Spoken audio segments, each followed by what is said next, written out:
Hi everyone! Welcome back to 5-Minute English Practice. It's Jessica here, and today I want to open up and share something that still feels very close to my heart. My very first part-time job when I started university. It was at a small, independent bookstore just a short walk from campus. That little shop didn't just give me a paycheck. It quietly shaped who I became during those early, uncertain months of adulthood. I was 18, freshly arrived in the city, feeling both thrilled and a little lost. Everything was new. The lectures, the crowds, the freedom, and the loneliness that sometimes crept in at night. I needed money, yes. But more than that, I needed a place that felt like mine. A soft landing in the middle of all the change. When I saw the handwritten "Help Wanted" sign in the window of Pages & Co., something inside me just knew I had to walk in. The moment I stepped inside, I felt it. That warm, comforting smell of old paper, wood polish, and faint coffee. The shelves were overflowing, but somehow still intimate. The light was golden through the big front windows, and soft jazz played just loud enough to make the space feel alive. The owner, an older woman with kind eyes and silver hair, interviewed me right there among the books. She didn't ask about my experience. She asked what kind of books I loved. I told her I read anything that made me feel less alone. She smiled and said, "Then you'll fit right in." My shifts were mostly evenings and weekends. I'd arrive after class, still carrying the day's notes and worries, and the moment I crossed the threshold, the world quieted.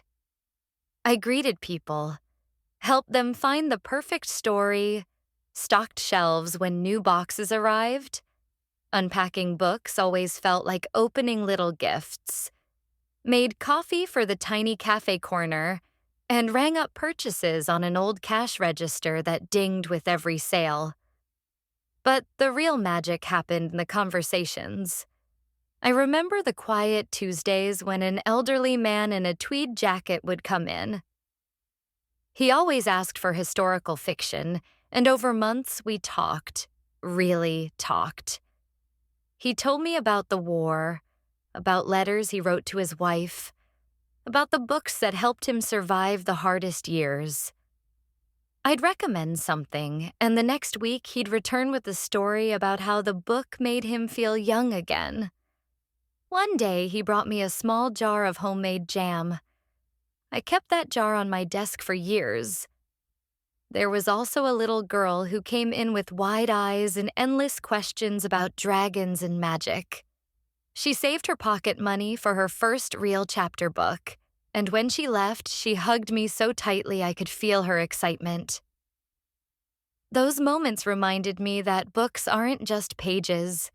They're bridges between people, between generations, between who we are and who we might become. Of course, there were hard days too. Customers who snapped when a book was out of stock, long hours when my feet ached, or moments when I felt invisible behind the counter. But even those taught me something. Patience, grace, and the quiet strength it takes to keep smiling when you're tired. What I didn't expect was how much that job would change me. Before I was shy, always second-guessing what to say. But standing behind that counter, talking to strangers about the stories that moved them, I slowly found my voice. I learned to listen deeply, to notice what people didn't say, and to trust that my recommendations, my small suggestions, could matter to someone. Most of all, that bookstore became my sanctuary. In the quiet moments between customers, I'd sit on the window seat with a book, losing myself in pages while the city buzzed outside. I read more than ever before. Novels that made me laugh, poetry that made me cry, memoirs that made me feel less alone. And somehow, through all of it, I started to feel like I belonged. Not just in the shop, but in the bigger world. Even now, years later, whenever I walk past a bookstore, I pause. I breathe in that familiar smell and remember the girl I was. Nervous, hopeful, finding her way one book at a time.